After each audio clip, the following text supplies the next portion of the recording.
Hey guys, today we are going to do something new, and this is actually some 7th grade work, but I think you guys are fully ready for it, mainly based on the fact that when we graphed ordered pairs, you guys did that really well and really easily, so I think you will do a great job graphing lines in slope-intercept form. So here is the first slide, and it says, if I look right here, a linear equation, and that's just a mathematical way to say a line that's an equation, is written in the form of y equals mx plus b, where m is the slope and b is the y-intercept of the graph. Then in the symbols, it shows you what each part is. So this is the biggest part. This is slope-intercept form right here, guys. Something that'll be with you all the way through college. And the y and the x always stay the same, and they represent your x, y of an ordered pair. So they always stay the same. This y-intercept is where the line crosses the y-axis. It's where it crosses the y. I'm going to rewrite that because that crosses is driving me creasy. Let's write a little bit thinner pen. This is where it crosses the y-axis. Crosses the y-axis. So wherever the number this is, it tells you where the line passes through the y-axis, the y-intercept. Your slope tells you the slope of your line. If you think about like a ski slope, you can have really steep slopes like that. You can have gradual slopes like that. That just tells you how steep your line is. When we graph this, we always graph, I know this would be kind of counterintuitive, but we always graph the y-intercept first. We graph this one first, and then we do the slope last. And you guys can kind of see here of an example of what it looks like once it's graphed. And the blue line, this blue line right there, is what we are looking for. We don't need the red lines, the 1 and the 3. We just want that blue line showing what the line of that equation actually is. Slope is represented by the letter m, and a lot of people ask me, a lot of students ask me, why m? Slope should start with it starts with an s. Why not represent it using s? Well, the man who, I wouldn't say discovered slope, but kind of founded the definition of slope and really put it down on paper was a guy from France. He was French, and he did not use the word slope. He used mountaineer, which is the French word to mean to climb, because when you think of a slope, you kind of climb it first. So M represents mountaineer, which means to climb. And we represent that as rise over run. We will always, and this stuff right here is great knowledge, but we don't know that quite yet. Rise over run. When we rise up, our top number, our numerator, always tells us to go up first. We're always going to go up from wherever our point is. Once we rise, we're then going to run either left or right. If we have a positive slope, we run to the right, and if we have a negative slope, we run to the left. Okay. We have 4 different types of slopes. We have a positive slope, which is going uphill. We have a negative slope, which is going downhill. If it has 0 slope, like if you're just walking on flat ground, that is horizontal slope or 0 slope.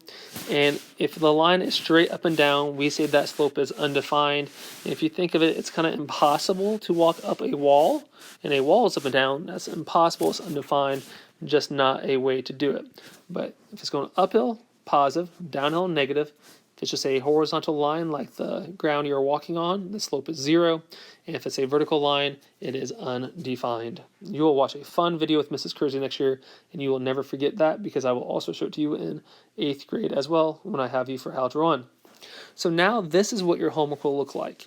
I know it might look really, really complicated at first, but trust me, guys, you can do this. You got it. It's really pretty simple. So I'm going to zoom in on the first equation a little bit. So we always graph the y-intercept first. We always look at our equation, and we graph the second number first. If you guys look, the second number there is a -1. So that tells me to go onto my y-axis and make a dot at -1. So I'm going to go a little bit thicker. -1. So I'll make a dot there. My slope then tells me to rise up and run out. If you notice, my numerator is 1, and that tells me to rise up 1. So I'm going to go up just 1 from my dot that I just made.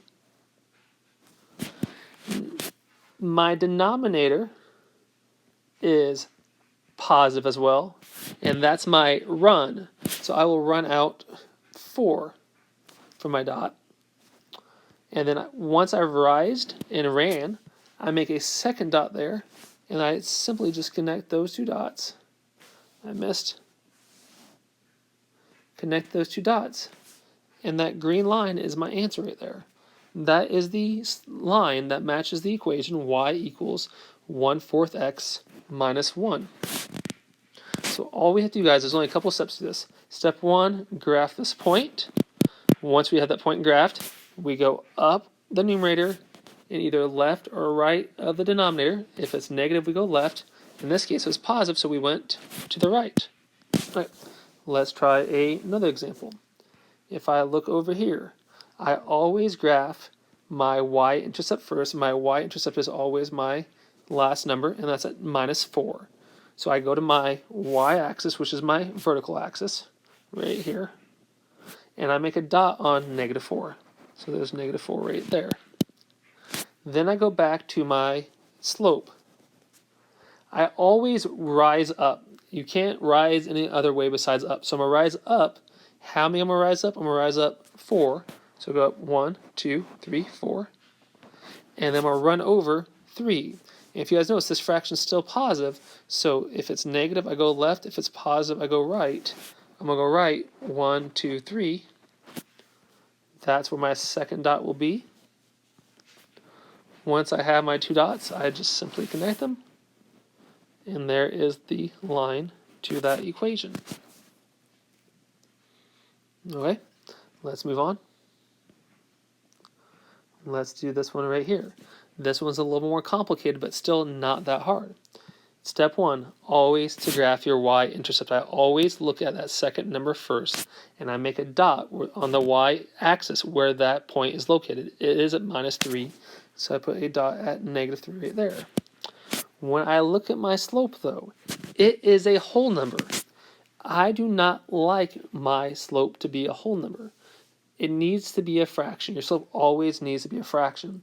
So if you guys think back, we can change a whole number into a fraction by simply putting it over 1.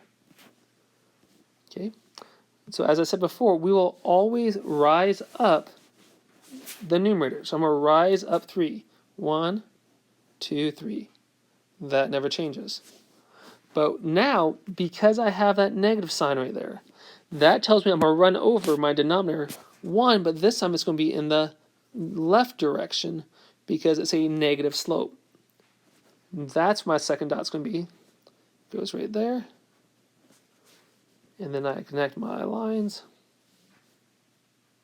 Or not connect my lines, connect my dots. And there's the line for that equation. Okay, let's go on to the next one. Step 1, graph my y-intercept. It's at +2, so make it at +2. If you guys look here carefully, this one's another tricky one because it does not have any number in front of the variable. It does not have a coefficient. But if you guys can think back to the back of my classroom, I had that invisible math, and we said that if I have a negative x, that's the same as -1x. And if I want to make that into a fraction, it'd be the same as -1/1. So I am going to, I always rise up. So since that's a 1, I always rise up. That never changes. I always go up first. That's step 1 every time. And once I go over 1, up 1, now because it's a negative slope, I'm going to go left 1. And that's my second dot. Connect those. And I have my line. And before I forget, it does not matter how long your line is. It can be like that. It can go the whole way across. If you guys think back to inequalities, just make the arrowheads far enough away from the dot that I can easily see where it's going to. Okay, let's look at a couple more examples. Y-intercept, graph that first. So I'm going to make a dot at -5. So there's my dot. My slope is 2/3. I always go up first, so go up 1, 2. Because it's positive, I'm going to go to the right, 3, 1, 2, 3. And I make my second dot there. And then I just connect my dots. To really simplify this, guys, step 1, find the y-intercept, make a dot. Step 2, using the slope, count up, and then right if it's positive, left if it's negative. And then draw your lines going through, draw your line going through both points. Okay. Here I have a y-intercept of -2, so step 1 is to make a dot at -2. My slope is a -3/4. I always go up whatever my numerator tells me to, so I go up 1, 2, 3 for my dot. My slope has a negative sign in front of my fraction, so that tells me I'm going to go to my left, and my denominator is 4, so I go to my left 1, 2, 3, 4. That is my, so I did move 1, 2, 3, 4. There we go. That's my second dot, wrong shade of purple. Make it right there. Connect my dots. Tooth missed. And guys, I make my dots rather large so you guys can see them rather easily. The points do not have to be that. I cannot draw a straight line that large. Just make it so you can see it. There we go. Okay. Let's try another one. Here I have a y-intercept, +1. So I go on the y-axis, make a point at the +1 mark. My slope is a whole number. Remember, I do not like whole numbers for slope. I always wanted to make it a fraction, so I simply do that by putting it over 1. So, from the point I just made, I'm going to go up 4, because that's my numerator. 1, 2, 1, 2, 3, 4. And I'm going to go left 1, and I'm going left because my slope is negative. So left 1. That's where my other dot goes. And that's where my line's going to cross through. There we go. And that's the line for that one. Okay. Next example. Y-intercept is -3, so make a dot at my -3. Once again, my slope is a fraction. I do not like fractions. It needs to be a whole number, so I'm going to put it over 1. So I'm going to go up 2, because I always go up, and then left 1. Why am I going left? Because my slope is negative. I'm going to make my second point right there. Connect my dots. And there is my equation to that line. There's the graph to the equation of that line. So if you guys notice, step 1, always graph your y-intercept. Graph the number highlighted in green here. That's always going to be my first step. After I do that, I then use my slope to count up from the point I just made.